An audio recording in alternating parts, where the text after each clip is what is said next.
Yo, I'ma teach you how to build up wealth and family, not just for yourself. I'm a bestseller, a house flipper, a businesswoman, a go-getter, a big investor, a gold builder that can teach you to get richer like millions, baby. You really about to fill your savings. You about to have multiple streams to pass your children, baby. Let me teach you to get your credit on track in the long run. You'll make it all back at Catalyst and watch it all psychology black on firm, but we ain't all black. Hey, what's up, y'all? Happy Monday. Happy Monday. What's going on, good people out there in Facebook land and Periscope land and YouTube land and every other land? What's happening? How are you guys doing? Welcome. Come on in. Enjoy yourself. Relax.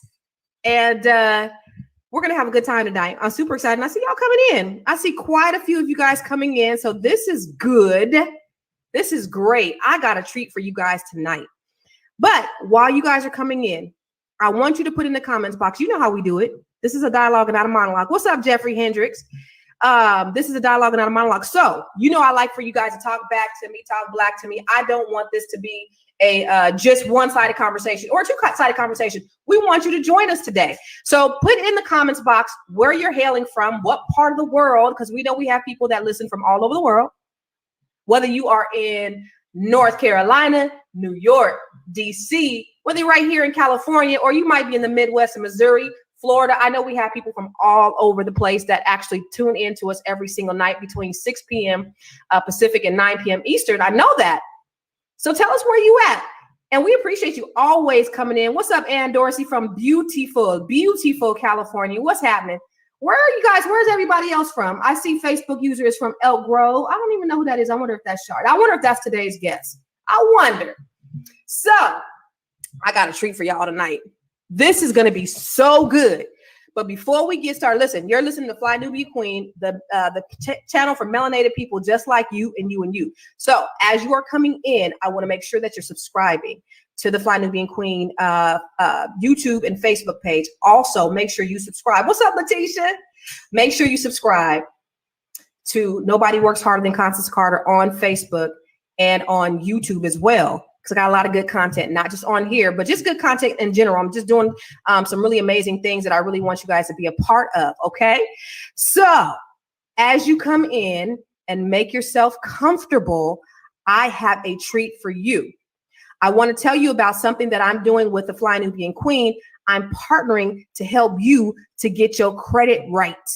All right, listen. How many people here have challenged credit? How many people? Well, you may or may not want to say, but I know you might have challenged credit. Your mom and them might have challenged credit. Somebody in your family might have challenged credit. Okay, I know we all know somebody that may have some challenge credit. So I want to make sure that you go to flynubiancredit.com to sign up for our credit seminar that we're offering exclusively for all our Fly Nubian Queen viewers. So go to flynubiancredit.com and sign up for how to get your credit right. All right. So, I mean, whether we're talking about business credit or personal credit, and this young lady right here, that I'm going to have on here. Her name is Shari Wilson. I'm so excited. She is one of my good girlfriends. And every time I see the things that she's doing, I get so inspired. So you guys, right now, share this out to every platform that you have. Share this information out because you do not want to miss this. The last time I had her on my show, it almost damn near went viral. I mean, so many people shared it. So many people were tuned in and so many people were inspired by my girlfriend Shari's story. And if you don't know, you really need to get to know who she is. I am so excited about having her.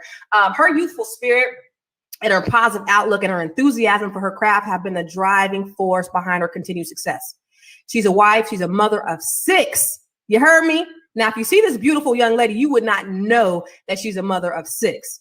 She's a successful business owner. I know. I didn't see her P&L, so I know she's very successful.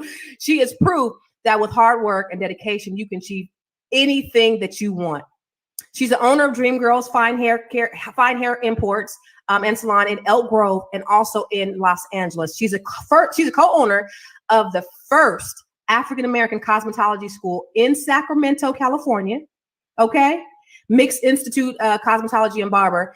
Her passion for her business has extended well beyond her salons. Let me tell you some other things she does. She launched her healthy hair care program system that accumulates. She just did this last year. I remember when she launched this, y'all. This is why I want you guys to listen and share this, because she's going to inspire you to be able to do the same thing. During COVID, she launched her healthy hair care system. Now, I've been there. I've seen proof of what Dream Girls has been able to do. And she's made $2.5 million within her first year of launching this healthy hair care system. Come on now. Come on. Her thriving business has been highlighted in so many media outlets. I've seen her on Forbes. She's been in Essence, Black Enterprise, and like dozens more magazines. Despite raising a large family and having multiple businesses, because this is not the only thing she does, she continues to give back to the community. And this is what I love about Shari the most, is because she continues to give back to the community. She pays people's college tuitions, y'all. She has paid people's rent. Shari, let me hold some. She paid their bills for people who have financial needs during these hard times. She also holds these free workshops, these women empowerment workshops at her salons. She's making use of her salon so she can give back to the community any way you can get it. Just inspiring folks, y'all. She hosts a podcast called Level Up with Shari Wilson, where women of all backgrounds around the world come together, and they help to motivate and encourage women, young and old. Young and old. Did I say young and old? Young people and old people, so that they can take action for the life of their life goals. Her ambitious nature, her hard work ethic, and her huge heart, they continue. This is what I know about Shari. Let me tell you I'll tell you in a minute. They help positively influence Sacramento's community. Let me tell you something. Shari turned 40 last year. I was invited to her 40th birthday party. Do you know, at her 40th birthday party, she gave out gifts she didn't want to receive no gifts. She gave out gifts to everybody. She gave out awards to everybody. She wanted to be able to honor other people who have impacted her life. Like, that's what type of person she is. And, God always honors people who love to give back. God honors people who have their hands out to give, because then they're open to receive. And you see, I'm telling you, the rule, the principle is that when you are you're open and willing to give, God is always going to honor and give you back. And that's how she lives her life. And that's the reason why she's so blessed. She's from the streets of South Central LA, came down to Northern California, and is making a killing. But the biggest thing is that she's having an impact on other people's lives. That's the biggest thing. Yeah, she made $2.5 million last year. Yeah. But more importantly, what is she doing to impact the lives of others? And that's what you have to ask yourself. So I'm gonna bring on my girlfriend, Miss Shari Wilson.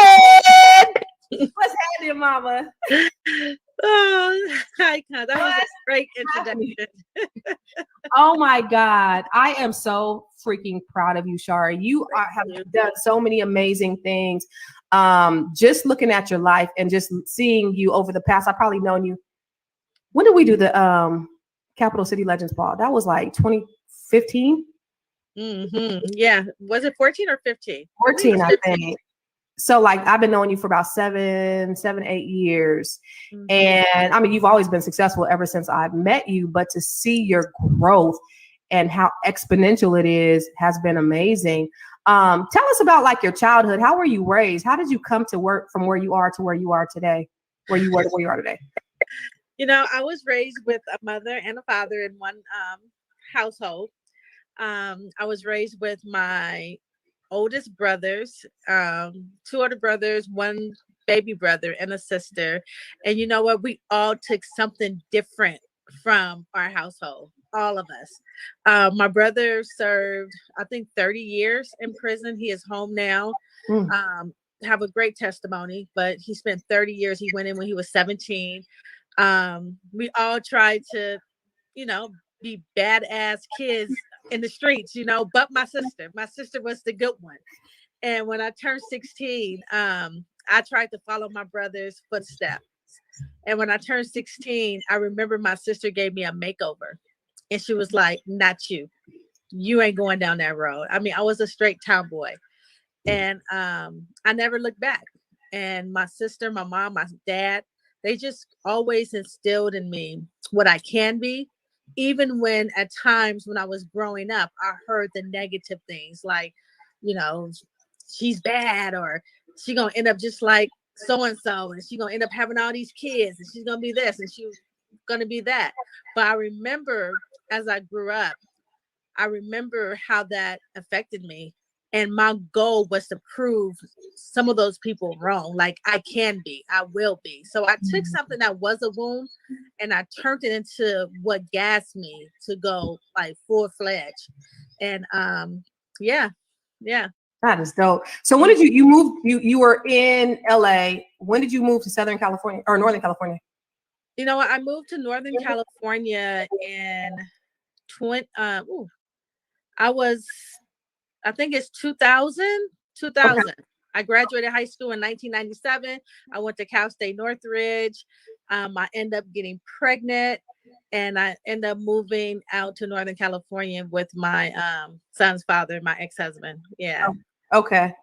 So then you went from what? So like, did you start off doing hair, or how did you start off? Because I want them to really understand like how humble your beginnings were. Like you started out like washing hair and like.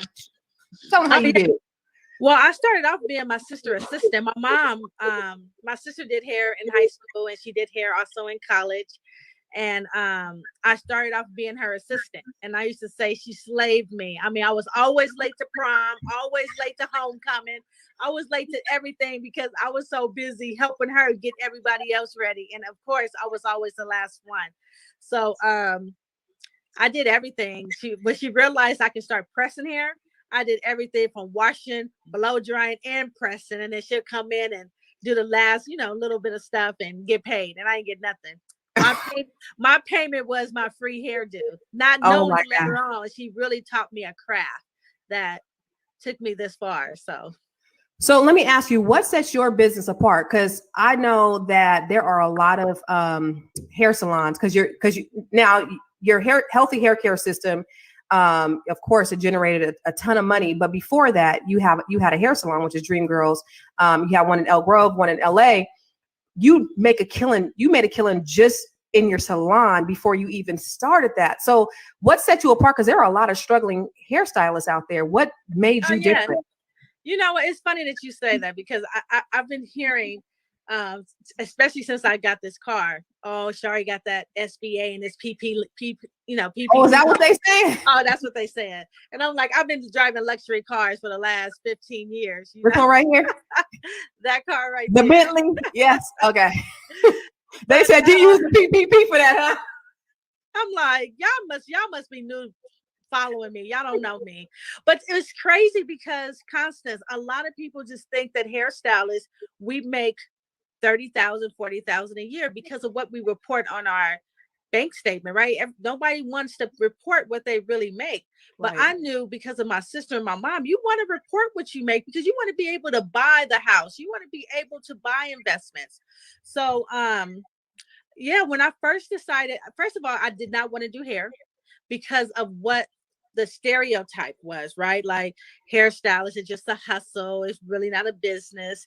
And I remember going into corporate out here. I worked at Cintas as a sales rep. And I always wanted to be in sales because you can determine how much money you can make. You can, if you want to stop selling and be lazy, then hey. But if you want to go and hustle hard, then you could just keep hustling and make as much money as you want to. So I said I wanted to be in sales. And then what happened was when I moved out here to Northern California, I started doing hair at home because I couldn't find anybody to do my hair. Everybody wanted to throw a relaxer on my hair. And I'm like, no, I want to press. So I just started pressing my hair, and people started asking me who did my hair. And I was like, oh, I do it. So then I started doing hair after I went to my 9-to-5.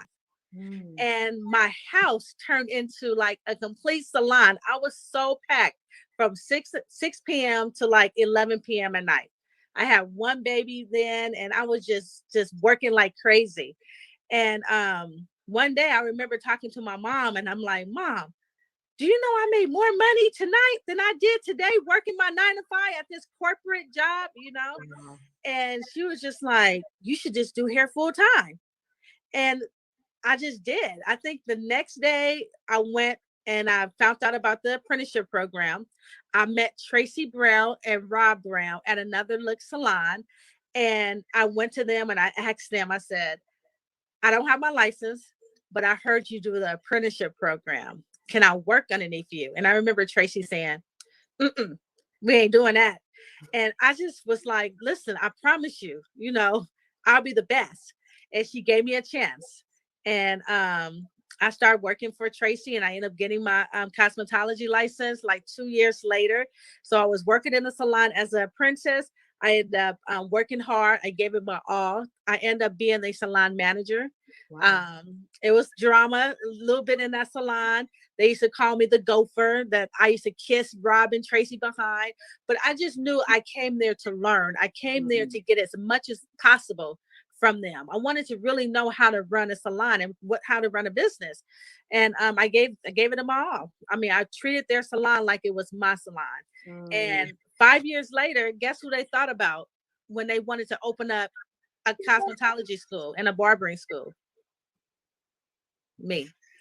So let me ask you something, because you talk about doing hair as a hustle. And then I know a lot of times people may look down at hairstylists. Has there ever been a time, or have there been many times, or a time that you can share where like people looked at you like, even though you made the money, they looked at you like you weren't as important or you weren't as equal to them because you do hair? Like, even though you make the same amount of money as some doctors, like, but you not on our level. Have you ever had those moments? Or all the time.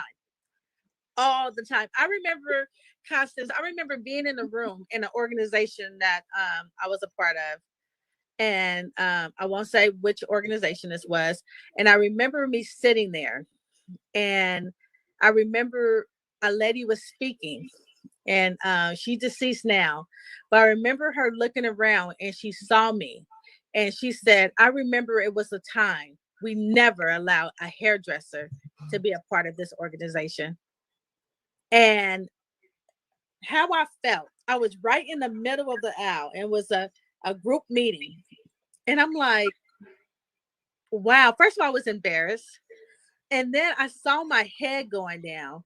And then I just realized, like, this right here is some BS, you know? And then I remember one of my mentors, she stood up and she said, she's not just a hairstylist. She's an entrepreneur. She's a business owner. She's this, she's that. But I remember her taking that from me. But I remember saying to myself, but I'm just a hairstylist. Because that's what I am first. I'm a hairstylist. And I could name you so many other hairstylists that kind of felt the same way. We're always looked down on. Everybody always think this is just a hustle. And one thing where I said when I wanted to start this business and open up my own salon is that I want to change the way we're looked at. You know, I want to change the way people look at our career. And that's one of the things I do at my school is I have a huddle session where I think you came one time, Constance, to the huddle. And it's it's early in the morning and we get the students ready for the week. And I want to show them how to take this business and really take it to this next level. This is a multi-billion-dollar industry, multi-billion-dollar. Women, we take care of ourselves. Across the board, from I don't care, Black women, Hispanic women, white women, we take care of ourselves. It's no reason why people look at us as the very bottom tier of careers. You know, that's crazy. And you know that when you talk about the huddle session, you had me come over there to the huddle session. This is what I love about Shari, is because she's like, I want to bring other people in so that my students, this is in Mixed Institute, which is her cosmetology school. Oh, by the way, first Black-owned cosmetology school in Sacramento. Okay, so she had me come in and speak to her students about credit, because she was like, once you get your license, now there's real life. Now there's real world. Now you're going to have to go out there and do some real things. And I want to make sure that you're not only able to do hair, but you're able to make investments. You're able to create wealth. And that's what I love about what you did. And oh, by the way, you guys, I've partnered with Fly Nubian Queen to do Get Your Credit Right. And that is going to be June 12th, in a couple of weeks, June 12th. So make sure you go to flynubiancredit.com so that you can register, because we are doing this for you for the very same reasons, so that we can help you to build your credit so you can build your wealth. So what happened? What other types of speakers did you have come into your school? How to set up your LLC. What's the difference between an LLC, a C Corp, or S Corp? Why is it so important? You know, just really giving them the foundation to start off right, learning how to save your money. What do you need to buy a house? You know, it's just, we teach them everything that I hear people say, I wish I knew, that I knew only because my sister and my mom was like, no, you got to do this, you got to do that, you got to do this. A lot of us in this hair business, we don't know, right? So we don't do what we know.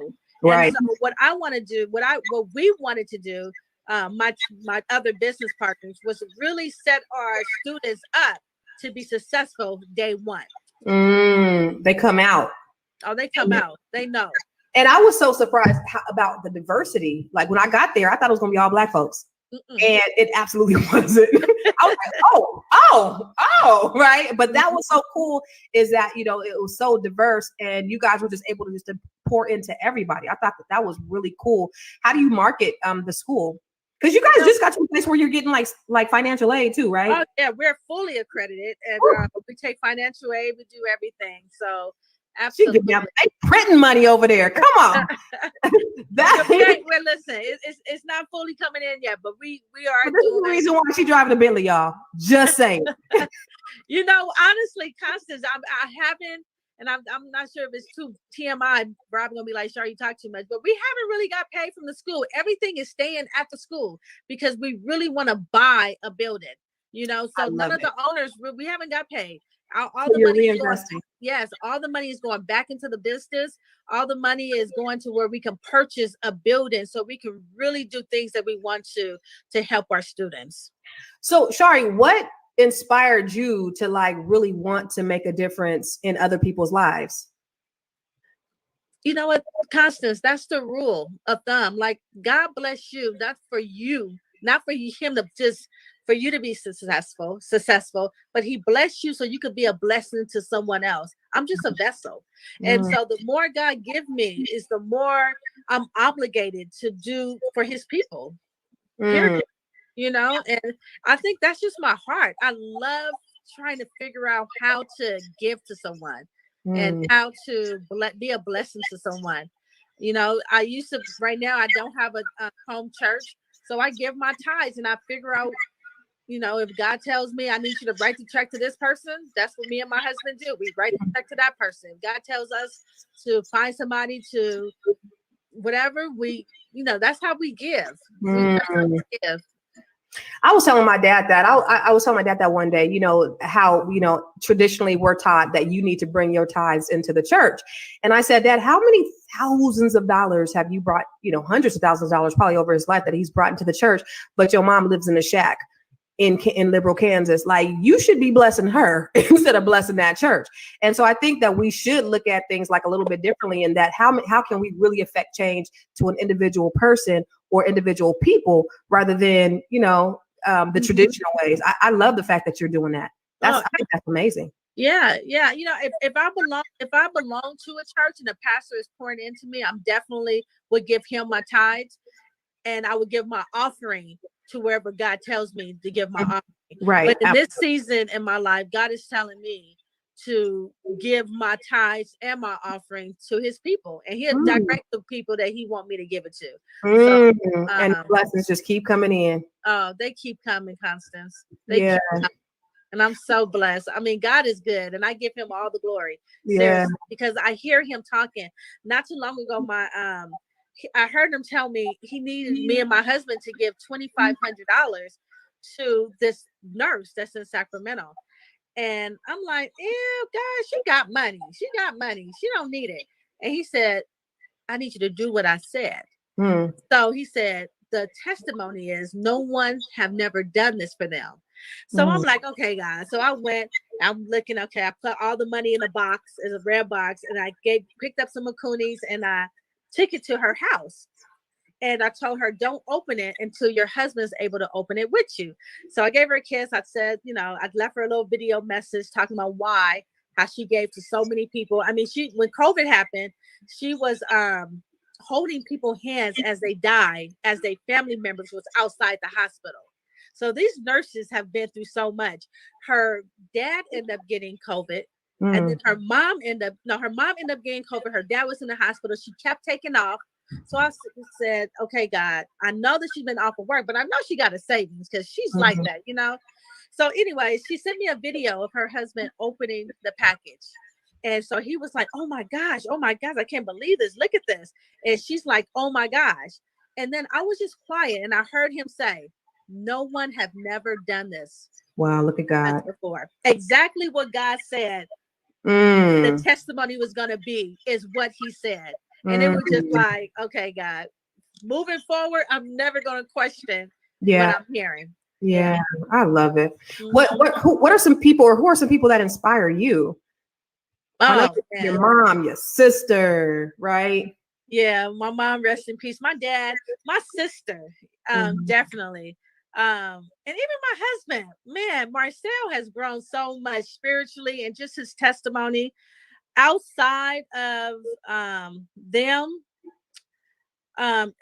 You inspire me, Constance. You're always on the move doing big things. It's a lot of women out here in Sacramento that really do I look up to, that it kind of pull me too. But big people outside, I would say, everybody always say this, but I really, really enjoy Oprah, and I like to hear her testimony because she's been at the bottom. And she's another person that's always trying to give back to other people. So I'm inspired by Oprah. I am. Tell me some of the things, like some of the other ways that you like to pour into people, because I know you have your podcast. Tell us a little bit about that, and then how can people find that so they can be poured into? Right. You want me to talk about my podcast? I'm sorry. What you say? Your podcast. My podcast was Level Up. My podcast was created just to be a blessing to other people. I really wanted to show people that it's not that hard. It's just about how the words that we speak to ourselves, our surroundings. Me and my girlfriend Miko was just talking about this the other day. Just being around other people that's going to hold you accountable and it's going to push you to be better, right? I also think that when I created Level Up with Shari Wilson, I think sometimes the church don't tell us everything we need to know about how we have the power to manifest the things that's in our life. And that's good or bad, because I'm watching people out here manifesting big things, right? Yeah. And they does it when they speak, you don't hear God in their mouth, but the law doesn't change. Right.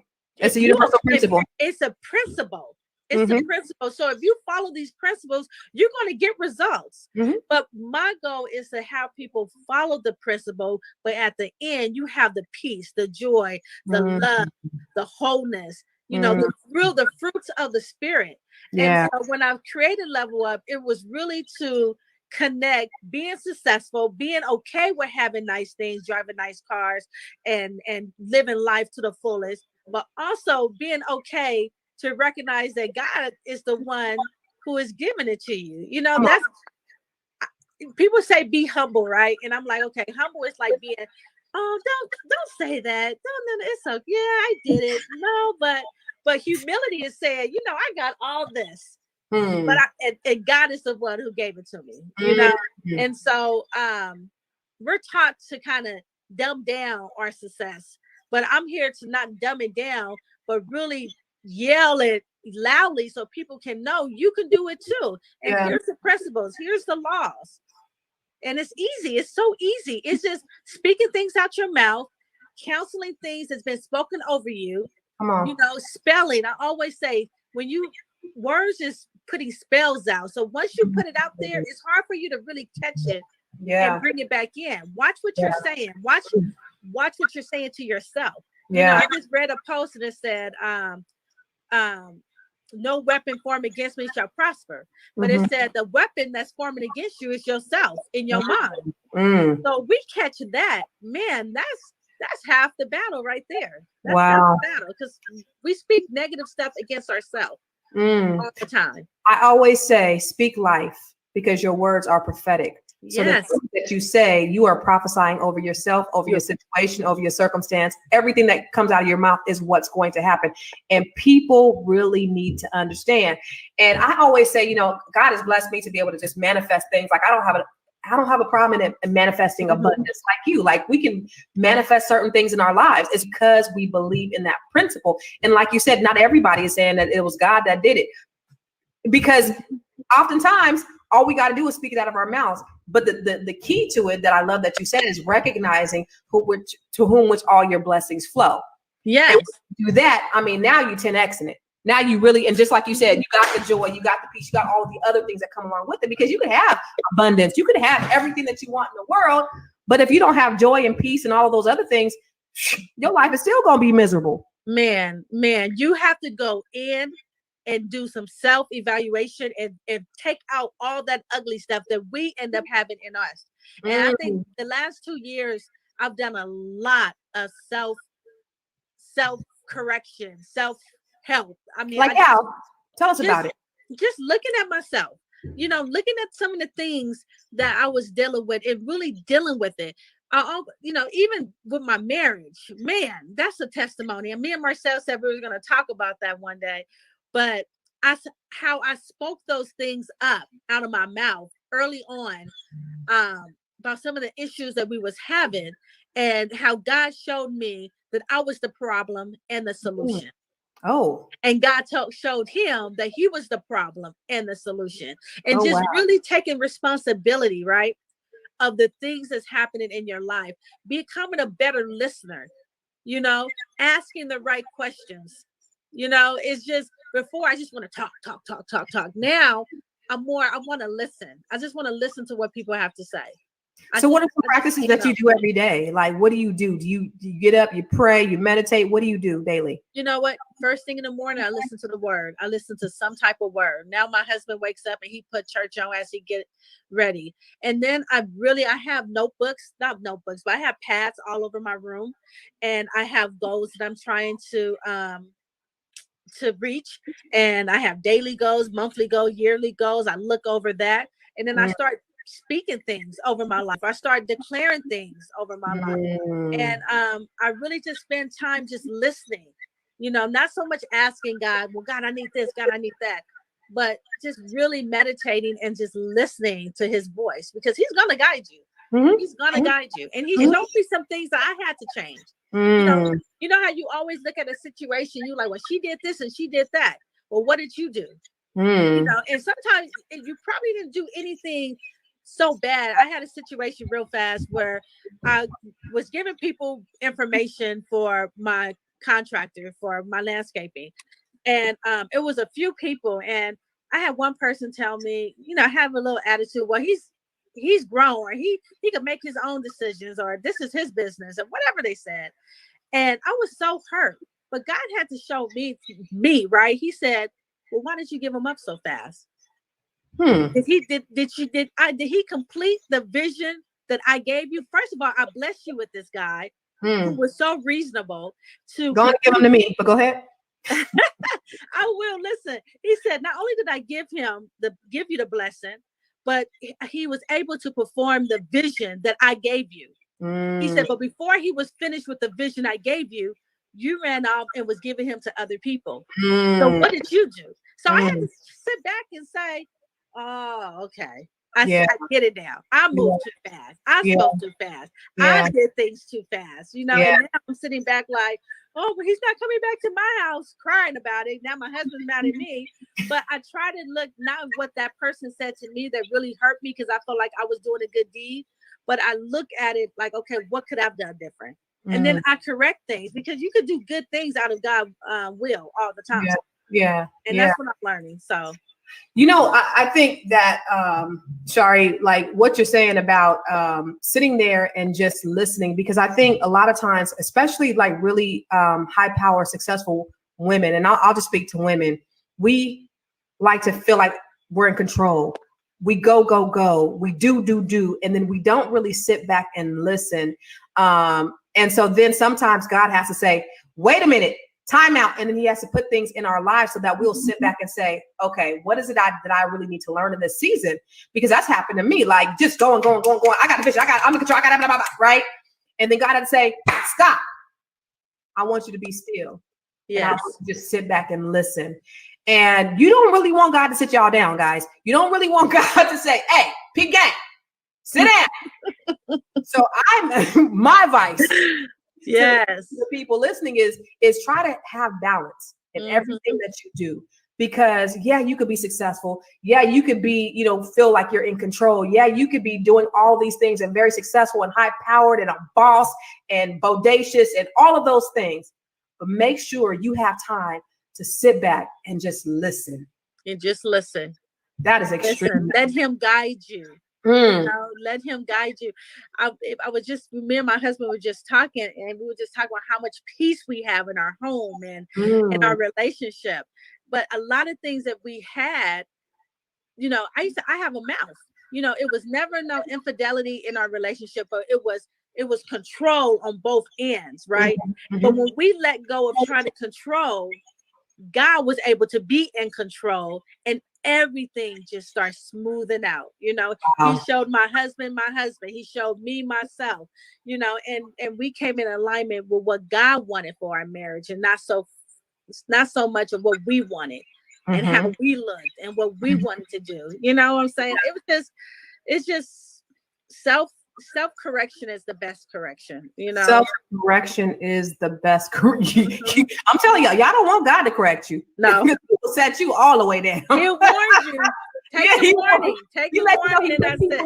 He put people in your place to let you know, hey, listen, I used to be like this. God, I don't need you to make me out no example. I see her, but again, sometimes God has to say, hey, slow down. Let's, I just want you to hear from me. I just want you to listen. But it's often, God's correction is the best correction, because when you come out of it, you're going to come out of it greater, stronger, wiser, clearer. There's nothing like clarity. Yeah. Especially if you're in the fog. And with God, he wants you to make sure you take care of your home first. That's the first ministry. I remember back in the days, my husband used to say, you out here doing this, that, this, and that, and you ain't home. Because you trying to take care of everybody else. Yeah. And at first I was like, well, what you mean? I used to get mad, go right back, and I had to realize this is my first ministry. Yeah. And everything I do outside of this house is secondary. Right. You got enough for a church at home. Yeah, but you know how we get as women, right? We're trying to open up this. We're trying to open up this business. We're trying to get this going. We're trying to get that. And now, since I've really kind of sat down, I'm making more money doing less. Me too. Than I was when I was doing what I was doing. Let's talk about your businesses, because I know we talked about Dream Girls. I know we talked about Mixed Institute. What other businesses are you into right now? Well, I had the boutiques. I had one in Osac, one in Elk Grove, and then one in Folsom. And again, I broke out in shingles because I was doing too much. And we opened up the school. But what else? We have a product line. My husband has Starstruck. That's doing really good. Her husband has a clothing line called Starstruck. So you guys make sure you pick it up. Where do you go? Starstruck.com? But Struck is spelled STRUK. Yes. Starstruck.com. Yeah. And what else are we doing? That's it. I think that's it. You doing enough. Yeah. Let's talk about this product line, because first of all, they say hair is liquid gold. If you can get into the hair business, that's like money. You printing money. I know somebody that's doing that's into hair. She's making like $1 million a year in hair, just selling hair. And she said people will make minimum wage, but they're gonna pay $700-800 for hair, because that's how important hair is. And then like you got proof. The proof is in the pudding. Like if you go to Shari's Instagram. What's your Instagram? I am Shari Wilson, right? I am Shari Wilson, yeah. Yeah, I am Shari Wilson. If you go to her Instagram, you'll see like where, the before and the after. Like, here's my hair was right here. Now my hair is way down here. So the proof is there. Like they have the proof. But what do you think has caused your product line to go from zero? Because you started this like around COVID, right? Well, we started before, but we launched. Yeah. We launched in March, and we was gonna hold off. Wait a minute, you launched the day that, or the month that they shut us all down. Yes, and we was planning our grand opening, our launch party in SAC and in LA. And my sister, we was like, we should just push it back or just wait. And we just heard God say, no, now. And actually, us being shut down, I wasn't going to work. She wasn't going to work. We was able to really sit down and push this product line and really spread the word. We was traveling back and forth from New York to Atlanta.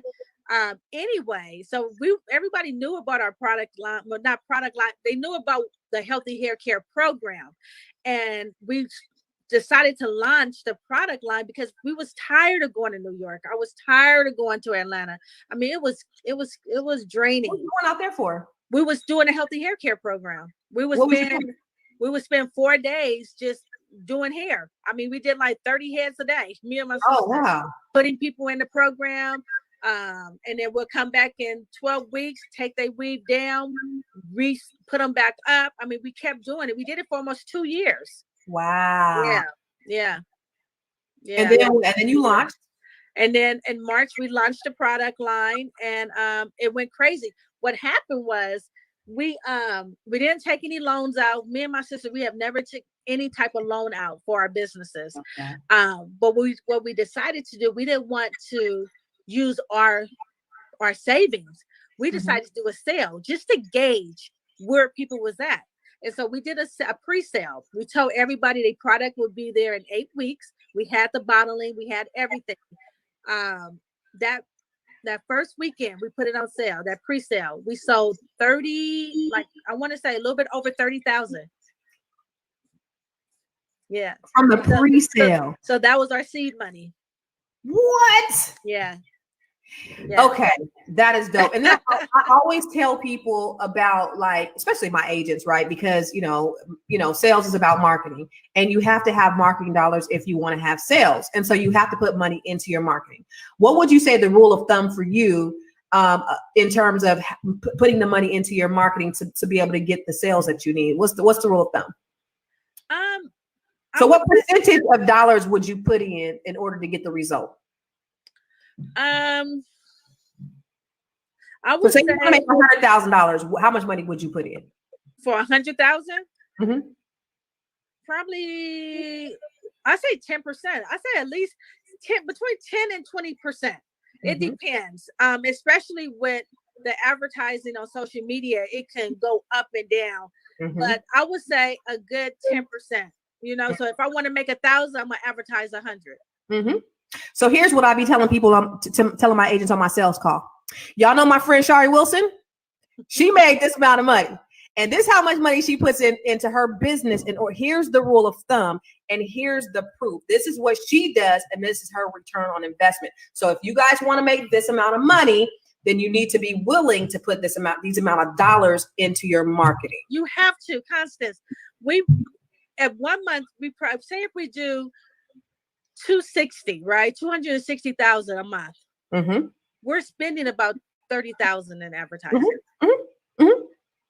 And because there's still people we haven't reached, even though we have all this consistent money coming in, it's still people we haven't reached. So you have to invest in yourself. If it's in marketing, if it's in classes, if it's in seminars, if it's in coaching, getting coached, you have to invest in yourself.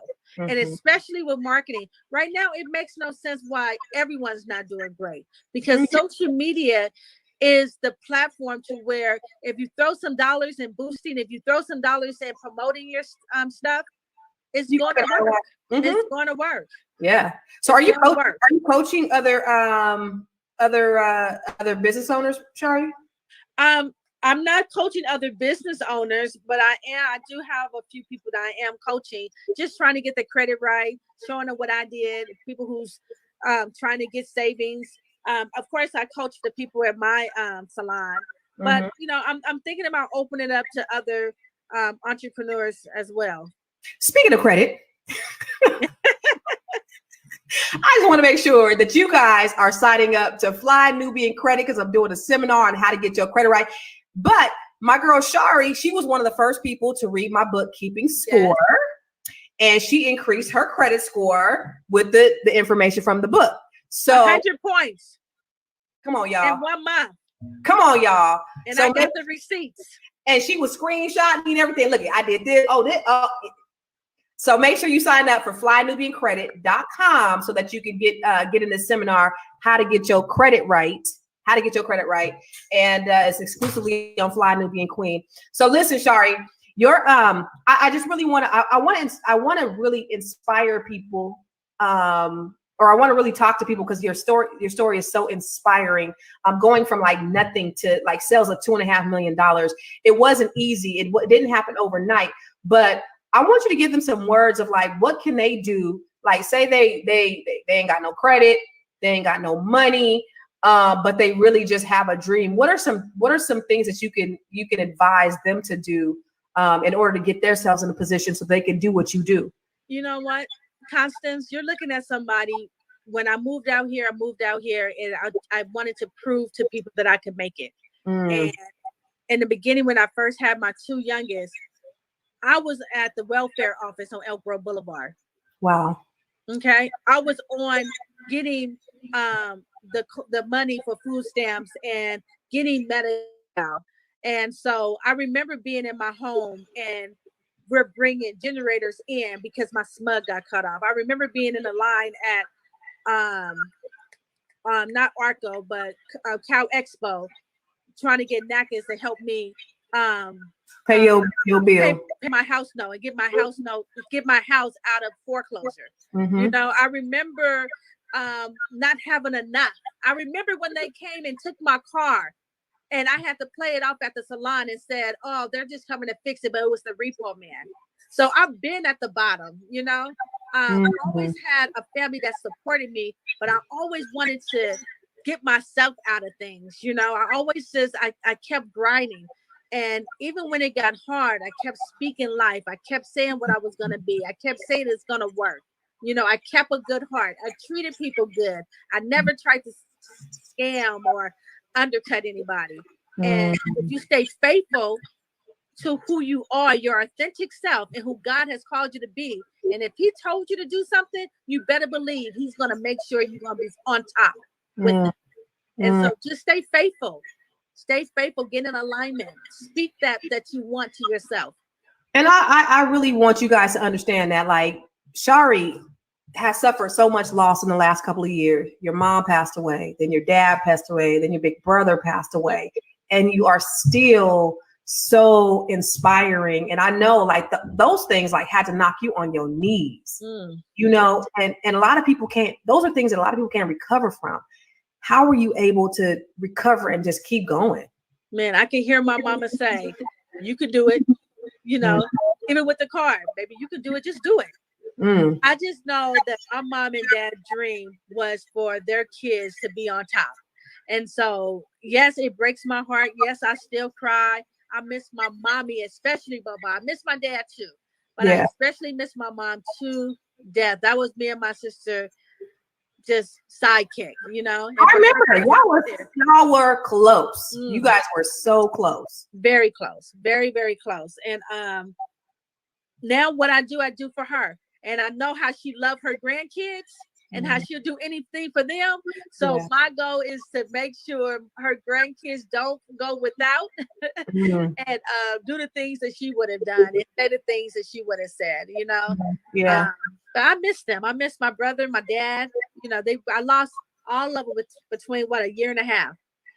So and hard. But God. But God. Yeah. So, yeah. I thought it was so cool that you just hosted, like, Shari's house is the bomb, you guys. And if you would have seen what her house looked like before, oh my God, she has this what, how many acres you want? Like 5? No, it's 3. 3? Yeah. But it's like was it a farm style house? Yeah. Unassuming, but you were just looking at the land, and then you just like, I mean, the house, like she has weddings. So that's what I wanted to ask you. Like, how did you go from hosting your husband's baby mama's wedding. Like that is like some real boss sister stuff. Like you actually like, because y'all didn't always get along, right? Well, I don't think it's that we didn't get along. I think we bumped heads before, and it was because sometimes I probably was in her lane, or sometimes she was probably over here in mine, or it's at the end of the day. At the end of the day, somebody posted, I think Odessa said, you always accepted the baby mamas. And it was my ex-husband's baby mama, Ashley's, my stepdaughter's mom. She said, you always accepted the baby mamas. And I laughed because that's always just been my heart. My whole thing has been, if we can all get together, we can raise some amazing kids. And when the kids feel the division, that's when the lack of confidence come into place. Right. And so what happened was Lauren ended up getting a boyfriend, and he was coming around, and I told Marcel, I said, God said, you're supposed to be in his life. I said, and he was like, they was bumping heads a little bit in the beginning. And first he didn't hear me. And I told him again, I said, God said, you're supposed to be in his life. I said, you're supposed to mentor him. And Marcel didn't hear me. And let me tell you, they start talking and they start realizing they had so much in common. And my husband became his mentor. And they are good friends now. And so we just all just came together, and we just been hanging out ever since. It's been 3 or 4 years since the closeness. And Lauren and T was going to go to the courthouse, but what happened was her mom or our son couldn't go. And so Marcel, I was like, well, what do you think about having it here? He was like, yeah. And so he told them, and they was on board, and I helped plan it. I did her hair. I did her makeup. It was such a joy. It was. Wow. Because at the end of the day, it's nothing to be mad about. It's no hate. She was with Marcel for years. Evidently, it was something about her that he loved. Okay. He has a child by her. So for us to honor her and T the way we did, it just made Burner stand tall and say, that's my dad. That's my stepmom, Wow. It's a joy. Yeah. It's just a joy. And she's worthy of it. She's worthy. She deserves all of that. Come on, that is so dope. And look at their family right here, you guys. Like, it's a lot of them. It's a lot of them. That's my Brady bunch. A couple years ago, because these ones are real big now. And this one right here, he's bigger than Marcel. Yeah, they're all almost bigger than Marcel. Even the one that Marcel has his hands on, he's just as tall as Marcel. Oh, wow. Yeah. What a beautiful family. Yeah, we're actually taking family pictures. My ex-husband, Lauren T. Shut up. Yeah, we're doing something for Father's Day. So we're going to take pictures for Amala. Yeah. With the ex-husbands too? Uh-huh. Wow. Yeah. Yeah. That is amazing, because you're not doing it for you. You're doing it for the kids so that you could have happy, whole, and wholesome kids. Yeah. And you know what? It is for me too, because it's a joy. It really is to be an example that blended families can exist. You don't have to hate her. You don't have to hate him. We can all get along, and we can respect each other's lane. So when Lauren calls and she needs to get on the phone with Marcel, have a conversation. I don't need to be involved. Sometimes he calls me and be like, Shari, I need you to help me with da-da-da-da-da. I mean, Lauren's husband and me and him is talking, and we're working on some stuff on the side, so wow. It's just I mean, we're family. That is amazing. So let me ask you this, because I know you have your kids, your sister's kids, taking it to the next level. Yeah. So that's your son, those are your nieces. What do you plan on doing, or why is it important that you have your children involved in the business? You know what? This is an empire that we're going to have to pass on. And my son now, he's over all the financials. What? Yes, he runs everything. Yeah. He actually was the one, him and my sister, and I would say it was him. My sister just got a new car. He made the deals, got the cars, made the contract, made sure that we had a good deal. He did. Is he 20? Yeah, he is 20. Yeah. He's 20. I flew down there, Constance. I didn't have to do anything. I got out the car and all I had to do was walk in there, sign the paper. He did everything.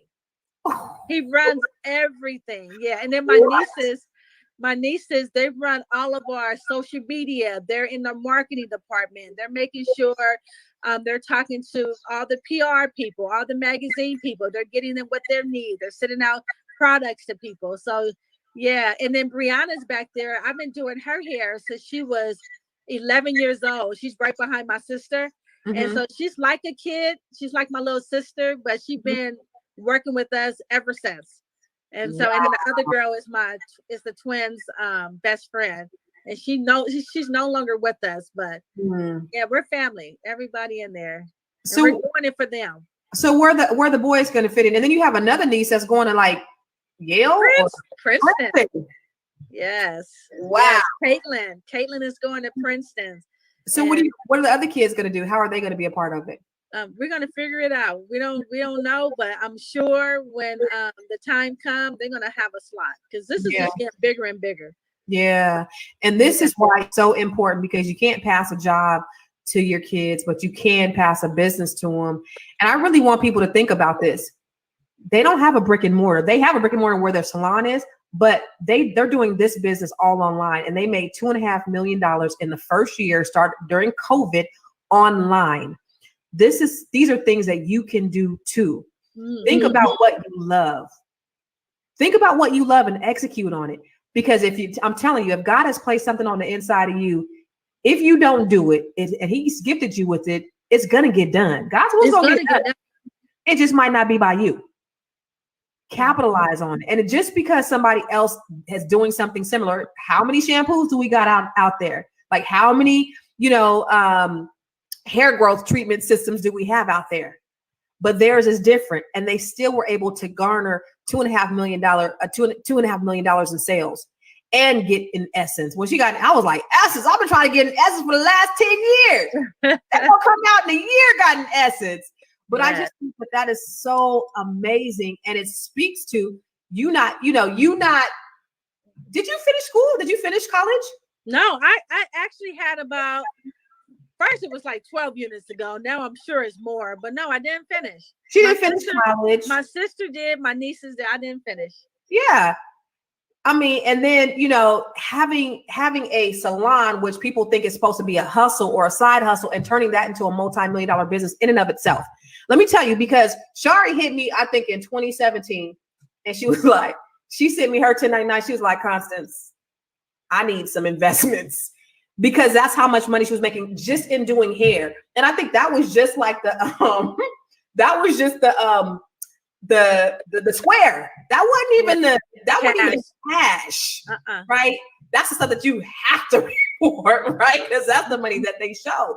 Yeah. So this is from a salon, and I know that you said that like a lot of salons do make money, but a lot of salons don't. A lot of people don't know how to run businesses, so don't take that for granted, Shari. That is not something that everybody knows how to do.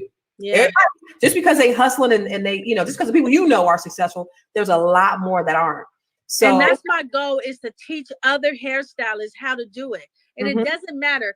I have over 35 salons on my boulevard. When one of my good friends, actually Tracy, was looking for a place, I told her to come on Elk Grove Boulevard because it's cheaper over here. And she's one of the top hairstylists too in Sacramento. No one else is your competitor, because guess what? You're going to stand out. I stood out for the healthy hair care program. That's it. That's how God stood me out. Yeah. And I have people flying in from Chicago, New York, Washington, driving up from the Bay Area, Oakland, San Jose. You created your own lane. Yeah, so I don't worry about what nobody else is doing. I'm focused on what I'm doing. What you do. That's it. Shari used to do my hair, and I was like, is everybody that get their hair done here a CEO? Like, people, they pay to get their hair done. It is not a game, but you created something that is valuable to people. Like, it's something that, and people continue to come back, and they continue to come back, and they continue to come back, because obviously you're doing something that's actually creating a change in people's lives. But not only that, Shari, the disposition, the salon, the way you have your have everything running, the spirit in which things are. you just create a safe space for people to come and just be. Yeah. And that's important. If you sit there and do women empowerment meetups at your salon, I mean, that speaks volumes. Yeah. And invite them to my home. Because this is God has put me over the seer over this house. Mm-hmm. But this house does not just belong to me. It belongs to everybody that come into my path. And so that's why I hold events here. I told God, when you give me this house, I promise you, I got denied 10 times. I remember. 10 times. I remember. I she made that thing happen. I said, if you give this to me, I promise you, we have had people baptized in my pool. We have had church here. We have had politicians. They came in here and talked about what they're going to do in our community. I mean, you just gotta listen to what God has called you to do and do it. That's it. I know the last time you were on my show, I know a few people had started coming to you, but I know one of the ladies, she was like, she even let me in her house. I even got to come because I think when you guys closed out, I think you put a one of those mini houses on your land. I have a tiny house. Tiny house, yeah, a tiny house, and then you put a salon in there. I already had a salon in my back house. Oh, and I have like a little pool house over there. Yeah. Like, oh my God. God. And some people that was on the program who needed to take their hair out, then I had to take it out there. But yeah. Y'all, you was essential. Trust me, y'all. Hair is essential. It is. It is not a game, especially for Black women. Sorry, I'm gonna let you get off. We're hitting right about an hour, but I want you to just first of all, I want everyone to make sure they go to flynubiancredit.com, sign up for how to get your credit right. We're going to do it on the 12th, and we're going to help you to improve your credit score, hundreds of points right there on the spot. You can ask me questions and all that stuff. So make sure you go to flynubiancredit.com. But Shari, you're so inspiring. You're so encouraging. You are one of my mentors and people that I look up to. I just love everything about you. I love everything about what you're doing. And I remember when you rolled up to the house, I think it was New Year's Eve or something. You came, I think she always has luxury cars. Like she said, she ain't new to this. She true to this. Like she ain't no PP to get no Bentley. But I think you had like a black, some kind of SUV. I don't know. I'm not into cars like that, but they was like, that looked like a presidential car. I think it got bulletproof. The Escalade. Yeah, they was like, I think that got bulletproof windows out there. I was like, I didn't even know. But you've always been like ahead of the curve, and you've always been, on the move. And but more importantly, you've always been an encourager. You've been someone that's inspired people. You were out on stages just telling your story to people. Just a little girl from South Central LA that God chose. But you heard his call and you answered, and then you've been so inspiring to so many. Just give us some last words on, things that we can do to really improve our lives, or, just something that we could take away from today. I would say sit quiet with yourself and figure out what it is that God wants you to do. Because sometimes we can get busy doing all the things that we think we want to do, and it's not really our passion. And when God gets you busy doing what he wants you to do, the sky is completely the limit. And stay true to yourself. I remember at one point I was altering who I was to fit in different groups, especially in some of the groups I was telling you about. And I wasn't being my authentic self. Yeah, I wasn't really being my authentic self. Yeah. But being true to who you are, listening to God, and I'm telling you, the sky is the limit. Let those naysayers go. Sometimes you got to clean your circle and speak life. Speak life to your money. Speak life to everything.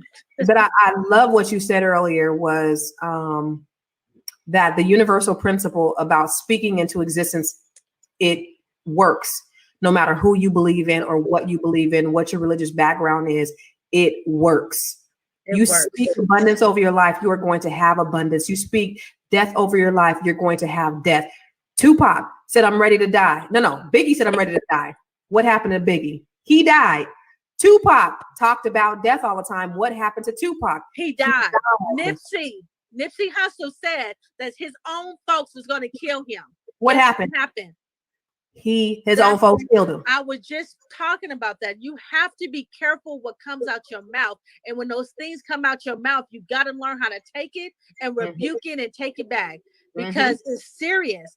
I was just saying, if you think about all those people that have died, they spoke their death before Lisa Lopez. Remember when about a month before she died, all she talked about was death.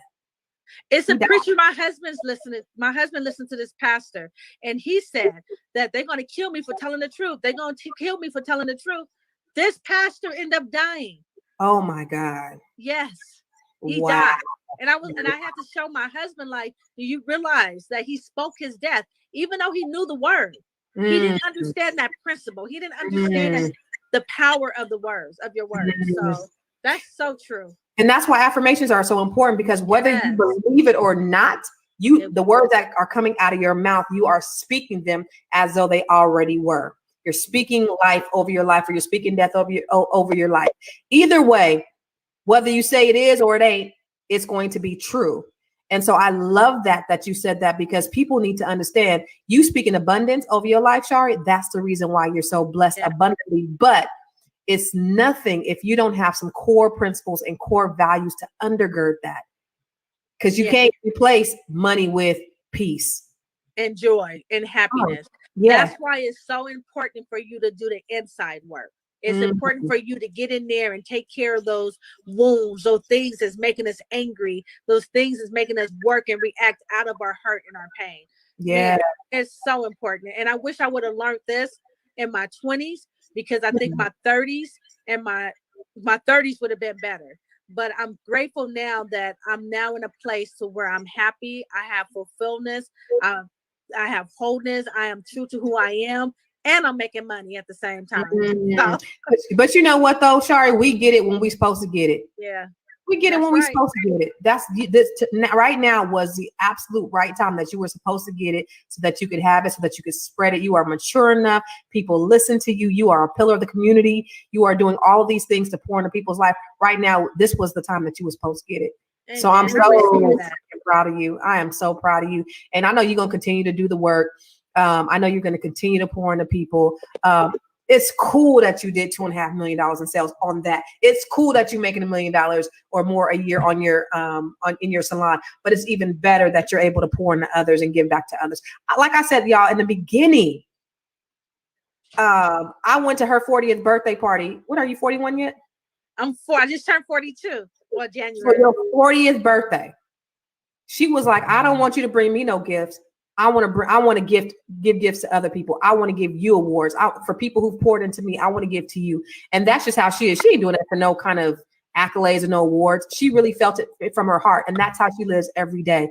And that's the reason why that's the reason why, if you follow her footsteps, these principles, give, speak, don't be, be humble, and you'll receive everything back to you. So thank you again, Miss Shari. Thank you for hanging out with me. Sorry for all the interruptions. It's all good. Shari, where can they find your healthy hair care program? dghair.com, dghair.com.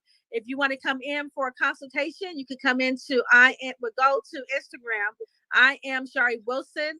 I am Shari Wilson, or 916-686-5030, LA salon or Sacramento salon.